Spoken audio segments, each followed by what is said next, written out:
Hi everyone, and welcome to what I hope will be the first of many videos to come about the 1691 Battle of Aughrim. As a group, we have successfully organised an event for Heritage Week for the last 5 years, which some of you listening will have attended. Obviously, a global pandemic has put paid to our plans for last year and most likely this year too. We know that many of you will be missing your Aughrim fix, so we've decided to put some of our previous talks online for you to enjoy. The following is on the topic of the folklore of Aughrim, which I first spoke about in 2019. So whether this is your first or second time to hear it, I hope you enjoy. The title for this talk came from an old phrase in Irish. One woman told me what another woman told her. I thought it the perfect title because my initial interest in the folklore of Aughrim was started by something a woman told me and what I'm now going to tell you. A short disclaimer before continuing. The following are a collection of stories which have been handed down through generations, and as such there is absolutely no proof that any of these events actually transpired. They range from the inaccurate to the fantastical to some that I believe have a grain of truth in them. But back to my story. I have a friend whose husband is from Donegal, and his father lives at a place called Cumberland Lodge near Raphoe, which is about 16 miles from Derry. This house has a huge ash tree in front of it, and the family story that's been handed down is that the Duke of Cumberland stopped under this particular tree on his way to or from the siege of Derry. Having an interest in this particular period of history, I decided to carry out some research to see if I could find any truth to it. One of the first things I looked at was the old OS map, and sure enough there is a place called Cumberland Lodge on the 1880s one, so the house had been there at least that long. So I had a place, now I needed a person. I tried to get some information on the Duke of Cumberland to find out if he had indeed been anywhere near the siege of Derry. The Duke of Cumberland at the time was not the infamous butcher at Culloden, but rather the future Queen Anne's husband. During the early years of William and Mary's reign, Anne and her husband George were treated terribly, so much so that during the campaign here, George accompanied the Williamite troops at his own expense, but was excluded from command and even refused permission to travel in his brother-in-law's coach. So that was the only information I could find, but all of this was enough to pique my interest, so I decided to dig a bit further. One of the places I looked at was the school's collection online. This is a fantastic resource and it consists of stories collected by school children in the 1930s. Many of the children writing the collections would have spoken with people who were alive during the famine period or born just afterwards. And sure enough, within that collection there was indeed a story about a general who stopped underneath a tree, but the story told here during the 30s has changed somewhat with the telling. This reads, during the rising of 98, General Sarsfield, in retreating from Limerick, passed by Kiltulla and rested under a big tree at the entrance of Kiltulla graveyard. Here he and his troops rested and ate their frugal meal. Ever since that, the tree is known as the General Tree. Now, obviously Sarsfield didn't fight in the rebellion of 1798 because he died at the Battle of Landen in 1693, and Kiltulla is definitely not on the Limerick road from Aughrim. In a book on sacred trees, I found a story of an oak tree that William of Orange supposedly stopped under in a completely different county. Somebody obviously stopped under a tree at some point, somewhere, but where exactly has been lost in the telling. So at this point I was deep down the rabbit hole, and although I'd hit a dead end, I was enjoying looking through this collection, so I started to research other stories I could find about the battle here at Aughrim. Place names often give an indication of a particular landmark or event that occurred in a locality. We know that Rath or Liss in a place name often indicates a fort or a castle. Knock frequently indicates a hill, and Gort means a field, and so on and so on. As such, there are a few examples in the area around Aughrim that appear to have a direct link with the battle. The above text shows us the meaning of the townland of Barnacraw, which means the Gap of Grief. According to the above, it's named so because the cannons that were used at Aughrim passed through this gap. The townland mentioned above is Liscapel, which is situated to the east of Aughrim village. The area is home to a number of ring forts, and the name literally means the horse fort. This entry reads, it's said that there were horses stabled in these forts during the Battle of Aughrim. It's possible that the Williamites camped here after the battle, as we know they camped on the field, and the forts lie along their line. Urracree is mentioned in this piece. Urracree is a townland on the Williamite lines that I had always heard was supposed to mean "Oh Macree," literally "Oh my heart, a cry of grief," as it states above. Recently somebody mentioned that it was originally named for the yew trees that used to grow there. The Irish for yew is lure, so maybe it was originally Lurracree. Alternatively, Ur can also mean an edge. Lisard is also mentioned here. It doesn't have any connection name-wise with the battle. It means the High Fort, and is likely the name of the substantial ring fort that sits on top of Urukri Hill. According to this entry, it's also where the women came afterwards to lament their men. Sometimes the place names are slightly more fantastical. This next entry reads that about 1.5 miles from the village of Aughrim, there is a place called Skull Hill. It's situated on the Aughrim-Kalima Road. This place originally got its name after the Battle of Aughrim had been fought. It's said that this hill consists of the skulls of soldiers who were slain at this battle. So here is the first mention in the folklore of what happened to the bodies after the battle, and it's something I revisit again later on. So enough about place names. Let's get to the good part of every story, the treasure. According to these accounts, the fields around Aughrim are riddled with buried and possibly ill-gotten treasure. The first entry tells us that Sarsfield hid 20 tons of gold between Killaloe and Limerick. The second one tells how the Irish army was so closely pursued that they had to hide the treasure which they are said to have carried, which consisted of 16,000 gold sovereigns. It's said to have been buried about 10 inches under the soil on the west side of Aughrim Hill.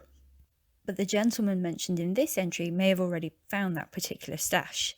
This one reads, a man from Athlone, dreaming of finding a crock of gold under Samruth's bush on the hill of Aughrim, where the battle was fought in 1691, located the place and dug and found the gold. He also found an ornamented flagstone bearing a Latin inscription. He brought this and the gold away with him.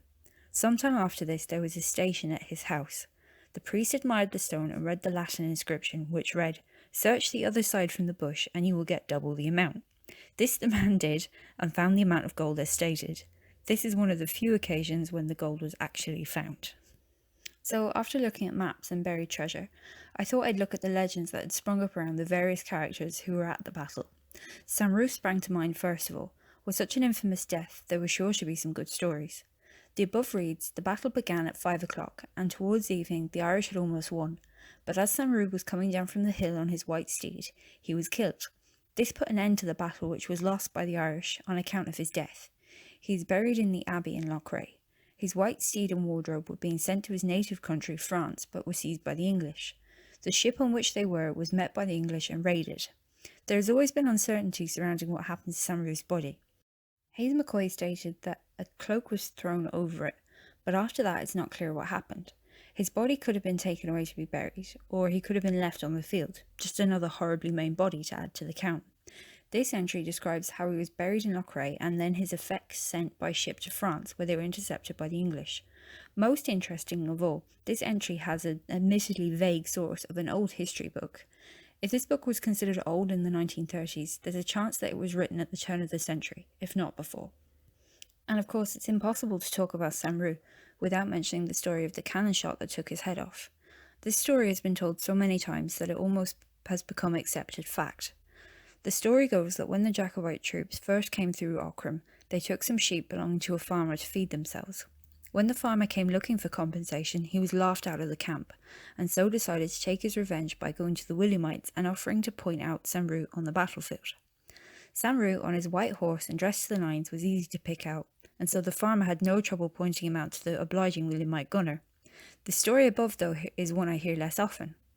The gunner who shot him was in difficulty to steady the wheel of his gun, and a passing soldier, seeing no stone handy to put to the wheel, took off his shoe and put it under the wheel. His action was noted, and later on Ginkle rewarded him with a vast estate from the Shannon to the sea. His descendants are still living in an outhouse of the castle near Roscommon.